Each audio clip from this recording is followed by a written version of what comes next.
नमस्कार सभी को। मैं doctor Neha, practising doctor at Bharat homeopathy. आज की इस वीडियो में हम बात करेंगे सफ़ेद दाग का इलाज किस पैथी में सबसे अच्छा मौजूद है, होम्योपैथी में, एलोपैथी में या आयुर्वेदा में। देखिए, किसी भी सिस्टम ऑफ मेडिसिन पे कमेंट करने के लिए आपका उसमें एक्सपर्टीज़ हो तो सबसे अच्छा रहता है। मैं फ़िलहाल अपने उन केसेस को ध्यान में रखते हुए जो इतने सालों से मैं प्रैक्टिस करती आई हूँ, उस एक्सपीरियंस के बेसिस पे आपके साथ कुछ इन्फॉर्मेशन शेयर करूँगी। सबसे पहले हम बात करते हैं एलोपैथी के बारे में।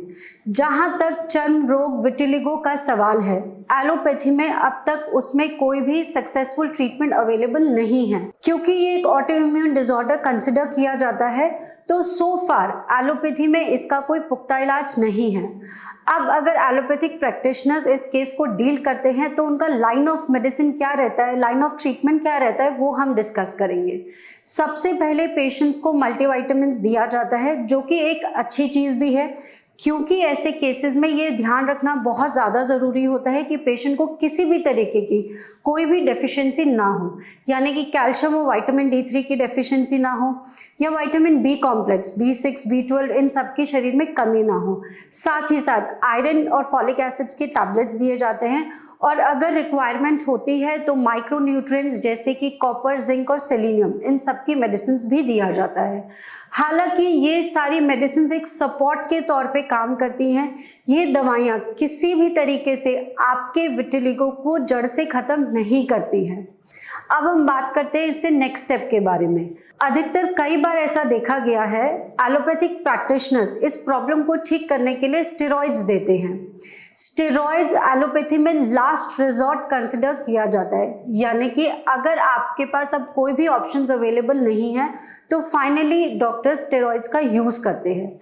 स्टेरॉइड्स आपकी प्रॉब्लम में फ़ायदा लेकर आते हैं, इस बात में कोई दो राय नहीं है, लेकिन जितना फ़ायदा स्टेरॉइड्स लेकर आते हैं उससे कई ज़्यादा नुकसान वो आपके शरीर में कर देते हैं।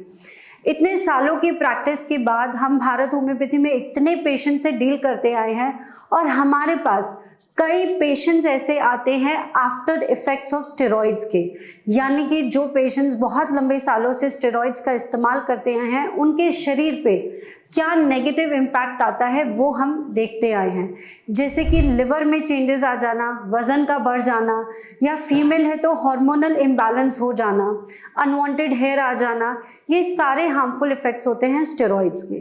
अब पेशेंट जब इन सब चीज़ों से बहुत परेशान हो जाता है तो फाइनली वो सोचता है कि ऐसा क्या ऑप्शन मैं चूज़ करूं कि मेरा प्रॉब्लम जड़ से ख़त्म हो। यहीं पे हम बात करते हैं होम्योपैथिक मेडिसिन के बारे में। होम्योपैथी में बहुत अच्छी और बहुत सारी दवाइयाँ ऐसी अवेलेबल हैं जो आपके सफ़ेद दाग में आपको आराम देती है। होम्योपैथिक सिस्टम ऑफ मेडिसिन का जो प्रैक्टिस करने का तरीका है वो दूसरी पैथी से बहुत अलग होता है। सबसे पहले केस को कंसिडर किया जाता है। सपोज मेरे पास 3 केसेस है, 1, 2 एंड 3, लेकिन पेशेंट की सिचुएशन के हिसाब से, उसकी उम्र के हिसाब से, उसकी पास्ट लाइफ के हिसाब से तीनों पेशेंट में हो सकता है मुझे अलग अलग दवाइयाँ इस्तेमाल करना पड़े। ये एंटायरली पेशेंट की टोटलिटी ऑफ सिम्टम्स, यानी कि उसके जितने भी सिम्टम्स हैं वो क्या कहते हैं उस पर निर्भर करता है।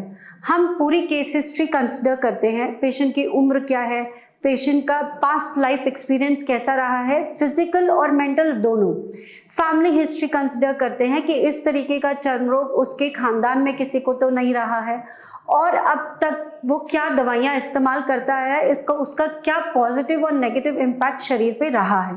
इन सारी बातों को ध्यान रखने के बाद ही पेशेंट को दवा प्रिस्क्राइब की जाती है, और हर पेशेंट की कस्टमाइज्ड मेडिसिन होती है, यानी कि एक पेशेंट की दवा दूसरे पेशेंट को सूट नहीं करेगी, या एक पावर की दवा जो मैंने एक पेशेंट को दी है हो सकता है दूसरे पेशेंट को वो सूट ना करे और उसकी समस्या बढ़ जाए।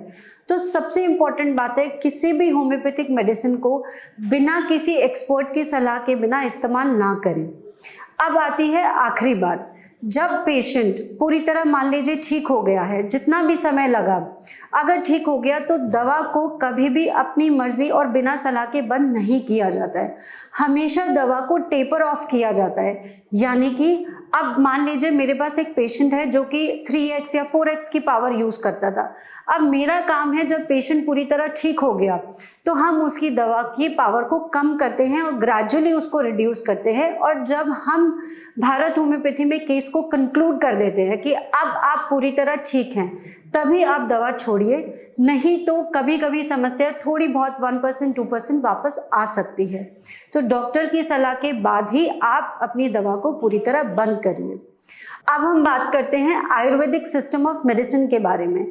क्योंकि मैं उसमें एक्सपर्ट नहीं हूँ तो पूरी तरह ओपिनियन देना मेरे हिसाब से सही नहीं रहेगा, पर कुछ दवाइयाँ होती हैं, अगर सही ढंग से दवाइयाँ लिया जाए तो आपको आराम आ भी सकता है। लेकिन कभी कभी ऐसा पाया गया कि आयुर्वेदिक मेडिसिन लेने के बाद पेशेंट का प्रॉब्लम धीरे धीरे या कभी कभी बहुत तेजी से बढ़ जाता है। तो इसमें भी मैं यही कहूँगी कि एक्सपर्ट की सलाह के बिना आयुर्वेदिक मेडिसिन का इस्तेमाल ना करें। आई होप जितनी इन्फॉर्मेशन मैंने आपको दी है इससे आपके डाउट्स क्लियर हो गए होंगे। और होम्योपैथिक मेडिसिन के साथ एक अच्छा लाइफस्टाइल, एक अच्छी डाइट अगर आप फॉलो करेंगे तो हमने भारत होम्योपैथी में बहुत सारे केसेस में आराम दिया है। अगर आप भी ऐसी बीमारी से सफ़र कर रहे हैं तो घबराना नहीं है, आप हमारी टीम से कांटेक्ट करिए। और जैसा कि मैंने आपको बताया है, आपकी पूरी केस हिस्ट्री के बाद ही आपको दवा प्रिस्क्राइब की जाएगी जो कि आपके लिए बहुत इफ़ेक्टिव होगी। Thank you.